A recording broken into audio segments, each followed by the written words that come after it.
అన్నారు. ఈ విషయంపై బీజేపీ ఒత్తిడి తీసుకురావాలని ఖర్గేకు లేఖ రాస్తున్నానని చెప్పారు.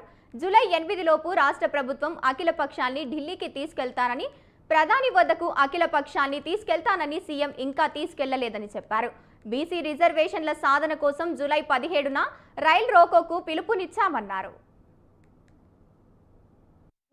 కనీసం తెలంగాణ బీసీ బిల్లు పాస్ చేయాలని బీజేపీని ప్రశ్నించిన పాపను కూడా వీళ్ళు పోలేదు. ఈ విషయం దయచేసి తెలంగాణ బీసీ బిడ్డలందరూ కూడా గమనించాలి. ముఖ్యంగా కాంగ్రెస్ పార్టీలో ఉన్న బీసీ నాయకులను నేను రిక్వెస్ట్ చేస్తూ ఉన్నాను, మీరు ఫోర్స్ తీసుకురండి మీ ముఖ్యమంత్రి గారి మీద, ఢిల్లీకి అఖిలపక్షం తీసుకుపోమని అడగండి. ఇప్పుడు ఒక మంచి వాతావరణం ఉన్నది మన దగ్గర.